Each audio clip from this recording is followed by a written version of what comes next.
खुलुमबाय बयनिसिमबो आंनि अननाय आरो सिबिनायखौ थाम्बनेलाव थानाय बायदि बुजिखाबाय जानो हागौ। गाव गावनि बेसेन गोसा समखौ दसे सम नायलाङोबा गासिबो बै समनि सिनियर जुनियर दैदेनगिरिफोरनि गोसोआव माबा मोनसे नांगौ जानाय बेफोरनि खाहानिखौ गासिबो बुजिलांगोन। आंनि गोसो गोरबोआवबो गोजोननाय मोनगोन।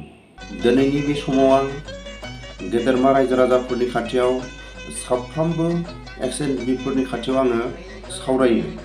माखासे आंनि बुंलांनायाव गोरोन्थि जायोब्ला आङो बयनिफ्रायबो निमाहा मोनगोन होननानै आसा खालामो। बै समनि खोथाफोरखौ आं माखासे गोसोआव साननाय हनाय, जोंखौ मानो आस'-खान्दा खालायखो, जोंखौ दिनैसिम मानो माथो होनो सम गैया, बेबायदि माखासे बयनिबो गोसोआव, रायजो राजाफोरनि गोसोआवबो, जायफोर एक्स-एन-डिफोरनि खाथियावबो जेसेबां खस्थ' मोनदों, सानसे आफादजों थाबायफादोंबाबो खस्थ' मोनदों, बोसोर बोसोर थाबायदोंबाबो खस्थ' मोनदों, सोरबा ओंखाम बोथिसे जादोंबाबो खस्थ' मोनदों, सोरबा बोसोर बोसोर आफादनि मानसिफोरनो ओंखाम संना जाहोदोंबाबो खस्थ' मोनदों। खस्थ'आ जेसेबां बर' हारिनि जायफोर बर' बिमाया जेसेबां गामियारि गेदेरमा रायजो राजाफ्राबो खस्थ' मोनदों। बेबायदि समाव जों बै बांसिन खस्थ' मोनदों, आं खस्थ' मोनदों, बेफोरखौ गोसोआव गावजों गाव सानलायनांगौ सम गैया। हारिनि गेजेराव गावनि बिमा बिफाफोरजों खस्थ' खालायफानाय।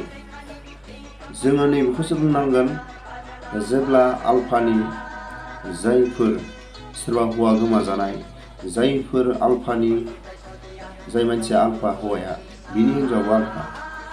जोङो नैबेखौ नुदों, जेब्ला गावनि न'आव माखासे खबर दैथायहरनो थाखाय, माखासे खबर लांलाय लाबोलाय खालायनो थाखाय जायफोर आलफानि हिनजावफ्रा, जायफोर सोरबा सोद्रोमानि आलफानि सोरबा दैदेनगिरि, सोरबा सिनियर जुनियर, बिथांमोननि हिनजाव जोंनि मेगन, जोंनि खोमायाव जों नुदों।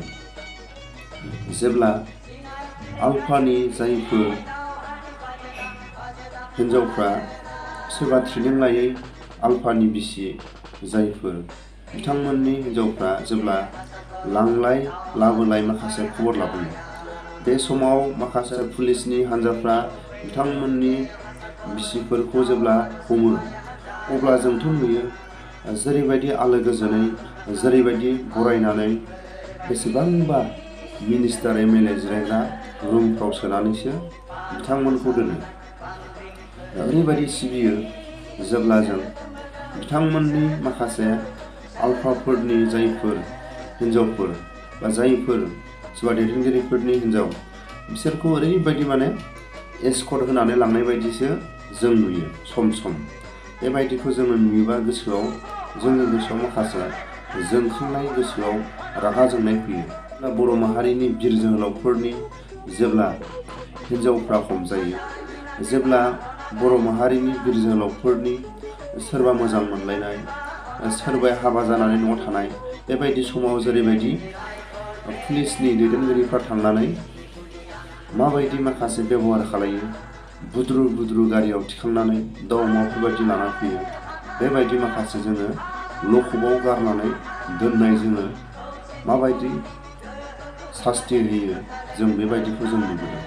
बेफोरखौ जोङो जुदि सानोब्ला जों नैखौसो बुंनांगोन, जेब्ला सोरबा एन-डि-एफ-बिनि हिनजावफ्रा सोरबा हाबा जानानै थानाय जायफोर एन-डि-एफ-बिनि सेंग्राफोरजों, बै समाव जायफोर गोसो थोलायो मुखाजों होननानै बुंबानो जेलाव दैथायहरो, सोरखौबा मोजां गाज्रि खोथा, सोरखौबा जिनाहारि खालामनानै बेबायदि माखासे सम आसाम पुलिसनि जायफोर आखुथायखौ जों नुबोदों। बेफोरबायदिखौ जों माखासे समखौ जुदि बुङोब्ला ओरैबायदि माखासे रागा जोंथावना, आरो जों बेबायदि समखौ जोङो खोनाबोदों आरो नुबोदों। बेखौनो आं खावलायो, जायफोर सोरबा एन-डि-एफ-बिनि बिसिफ्राबो जेल जानो गोनां जादों, सोरबा आर्मि पुलिसजों जिनाहारि खालायजादों, सोरबाया गाज्रि न'खराव बेब'हार खालायजादों, जेब्ला एन-डि-एफ-बिनि जायफोर सेंग्राफोरजों हाबा जायो, बिथांमोननि बिसिफोरखौ ओरैबायदि अननाय माखासे आखु खालामनानै लकआपआव जेलाव हरो। जोङो बेबायदिखौ जोङो गावनि मेगनजों नुदों, गावनि खोमाजों जों खोनादों। रायजो राजाफ्राबो दिनैसिम बावनो हाया। जों नैखौसो बुंनांगोन, जायफोर जेसेबां NDP आफादनि जायफोर बिथांमोननि हिन्जाव दिनै हाग्रा बंग्रा थानाय समाव बबेबा लामायाव गारि गाखोयोबा आमुखानि हिन्जाव आमुखानि बिसि सोरनिबा गोसो थोलायनाय हिन्जाव बेबायदिखौ जुदि आर्मि पुलिसा हमनानै जेलाव हरदोंबा अब्ला बिटिआर एकर्डनि बै समाव मानो NDPनि जायफोर फेमिलिफोरखौ जायफोर रिटायार्डफोरनि गथ' गथायखौ जायफोर डिसार्ज लाग्राफोरनि गथ' गथायखौ मानो बे लिस्टआव हरनो हायाखै? नैबेखौसो जोंहा साननांगौ माखासे खोथा दङ। जायफोर दैदेनगिरिफ्रा जोङो गिबियाव बुंनांगोन गबिन्द। जोङो गुबुनखौ जों मा नाम लानो? जोङो गबिन्दखौसो जों बुंनांगोन। गबिन्दआ जेब्ला जों आफादाव थानाय समाव जों खोनादोंमोन, आफादाव बे हाग्रा बारियाव थासे थानानै जेलाव बेसेबांबा सम थानानै बियो सरकारनि दरमा जादों होननानै जों खोनादों। अब्ला जों सरकारनि दरमा जानाय मानसिखौ जों मा बुंगोन? जोंनि खोनानायाव जेब्ला बे फोरोंगिरि जानाय समाव फोरोंगिरिनि माखासे पेन्सन ना माबा मोनसे बियो गावनि बे मावलांनाय माखासे साख्रिनि दरमाखौ बियो माखासे मोनो, जों बेबायदि जों खोनादों। अब्ला जों बुंनो हायो, जेब्ला रन्जन सारा बुंदोंमोन जायफोर NDP आफादाव थानानै माखासे सरकारनि मानसि दं, नैबे समाव जों बहुद गावजों गाव माने स्टाडि खालायलायदोंमोन। नाथाय जेरैबायदि गबिन्दआ माखासे गावनि आंगो लोगोफोरनि खाथियाव थानानै जेरैबायदि हारिखौ अननाय देखायनानै सरकारनि दरमा जानाय मानसिया जों मा बुंनांगोन? बै समाव जुदि बे गावनि गोसोआ साफा मोनबा दिनैसिमबो आंनि दरमाया हाबो, नैबेखौ आङो सोरबा जेराव थाग्रा सोरबा केमाव थाग्राफोरनि थाखाय जोङो आंनि दरमाजों जों ना बेदर जानि। मालाबा सोरबा NDPनि सिनियर दैदेनगिरिफ्रा बुंनो हाफेरदों, सोरबा सिनियरफ्रा बुंनो हाफेरदों, गबिन्द सारनि बे दरमाजों ना बेदर जाफेरनाय मालाबा खोनादोंना जेराव थाग्राफोरनो माबा मोनसे हैनाय खोनादों? जोङो बै समाव जों खोनानो मोनदों। बेबायदिखौ जों जुदि नंथारगौबा जों मा बुंगोन? अब्ला बे दिनै साननो गोनां, जायफ्रा थाखा 100 थाखा लायनो थांनायावनो गावथार जादों, सोरबाया सोरनोबा माबा मोनसे डनेसन बिलाइ हैनो थांनायाव सोरबाया आलाय सिलाय गावथार जादों। जेरैबायदि बिमा बिफाया गावनि गथ'नि माखासे थैनाय सहखौ नायनो लुबैबाबो सोरबा बायदिया मोनाखै। लामा ससेनिफ्राय गाबगु खुगु अबेबा थानानिफ्राय गाबगु खुगु फैनो गोनां जादों।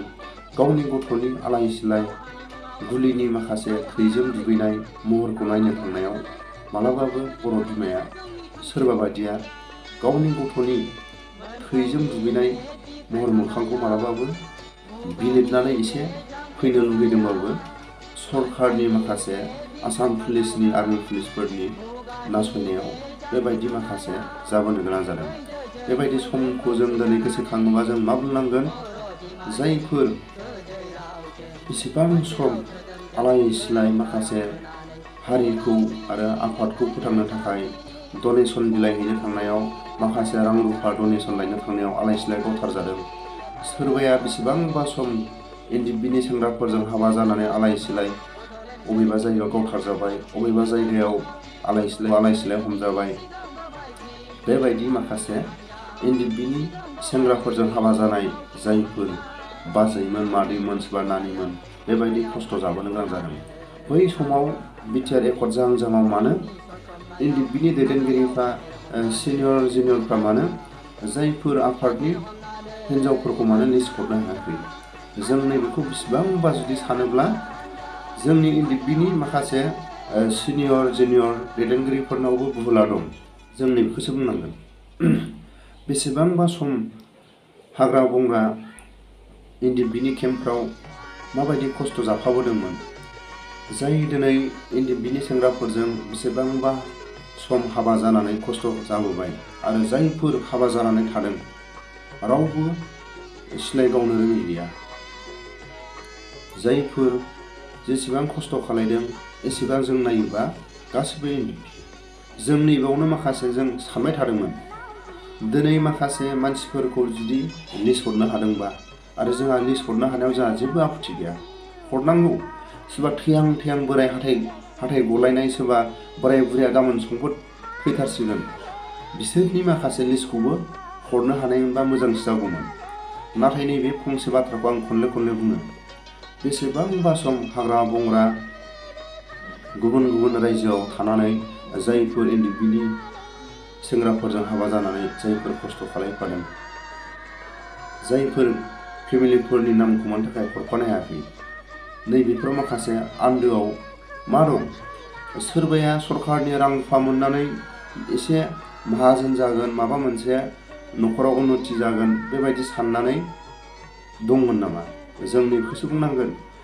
आरो जों नैखौ लास्टआव बुंनांगोन, जायफोर बेसेबांबा सम दावहा नांनायाव गावनि आगोमा जिउखौ माखासे कालेक्सन खालामनो थांनायाव आलाय सिलाय थैनो गोनां जादों, बेबायदि समाव रावबो रां रुफा आफादनिफ्राय हरनाय रावबो गैया। हायोबा न'निफ्रायसो बिहरनानै आफादाव सलिदों बांसिनानो। बेबायदि समाव माखासे दैदेनगिरिफोरखौ जोङो बुङोबा, थोंजोङै जुदि बुङोबा, गबिन्दआ आफादनि माखासे रां रुफाफोरखौ गुबुन गुबुन जायगायाव थानानै, नेपाल देशफ्राव थानानै जेरैबायदि रां रुफा नांगौ आरो गावनि धर्मखौ जेरैबायदि न'खराव सालायनानै बेबायदि माखासे हारिनि गेजेराव दावहा नांबोदों। गबिन्दनि बिदा गेदेर प्रमद बर'आ जेब्ला बर' हारिनि थाखाय लामा जथेयो, बे समाव रायजो राजाफ्रा दाउ अमा फाननानै गावनि दोनथुमनाय हाजिरा मावनाय रां रुफाखौ आन्दलन खालामनायाव ओंखाम दै लोंनो थाखाय, जानो थाखाय जेरैबायदि गावनि 100-200 लाबोनाय राङा जोबनानै थाङो। बे समाव जायफ्रा गावनि गथ' गथायनि माखासे स्कुलनि बहि कलम बायनांगौ रां रुफाखौ लाबोनानै बे आन्दलन खालामनायाव मानिबा कालेक्सन, मानिबा दिल्लीयाव थांनो थाखाय, मानिबा गुवाहाटियाव थांनो थाखाय गामिनिफ्राय माबा मोनसेबाबो प्रमद बर'नि सोमावसारनायाव रायजो राजाफोरनिफ्राय एसेबाबो कालेक्सन खालामदों होननानै जों खोनाबोदों। बेबायदि समाव जेब्ला प्रमद बर'आ लामा जथेयो, बेबायदि समाव प्रमद बर'नि सिपियाव न'आव गावनि थाग्रा बिसिनि खाथियाव प्रमद बर'नि लंपेन्टनि सिपि, गस्लानि सिपियाव रां रुफाया एसेबाबो थांफायो। नैबेयाव स्पष्ट बुजिनाया मोजां जागोन, रायजो राजाफ्रा न'निफ्राय जा थाइसे थाइनै लाबोयो, बियो बर'फोरनि राजा लामा गाथेनाय, जेब्ला बर'फोरनि नांगौ बायदि आन्दलन खालामनायाव बे समाव न'खरनि 100-200 लाबोनाय राङा ओंखाम जानाय, दै लोंनाय, माबा मोनसे उदैनि नांगौ जानाय, उखैहाबनायाव माबा मोनसे बायना जायो। बेबायदि समाव 100-200 राङा आन्दलन खालामनायाव थालाङो। जोंनि बेखौ जों नुबोदों। बे समाव जेब्ला प्रमद बर'आ रायजो राजाफोरनि माबा मोनसे दिल्लीयाव थांनो, गुवाहाटियाव थांनो होननानै जि गामिफोरनिफ्राय, बेबायदि समाव गामिफोरनिफ्राय माखासे कालेक्सन खालामनाय रां रुफाया प्रमद बर'नि न'आव गस्ला सिपि, लंपेन्ट सिपियाव रां थांफायो होननानै जों खोनायो। खोनानो मोननाय बायदिब्ला प्रमद बर'आ जेब्ला बर' हारिनि जेब्ला आन्दलन खालामनो फैयो, बे समाव गावनि हाजिराखौ लांफानो गोनां जायोमोन गावनि बिसिनि खाथियाव। बेबायदिखौ जों खोनानो मोन्दों। जुदि नंथारगौबा बे बर' हारिनि थाखाय नायबिजिरनाया मोजां। प्रमद बर'आ बै समाव बर'फोरनि सोमावसारनायाव मानो थाखाय राजा लामा गाथेयोबा बिनि गस्ला सिपि, लंपेन्ट सिपि मानो थाखा फैसाया मानो न'आव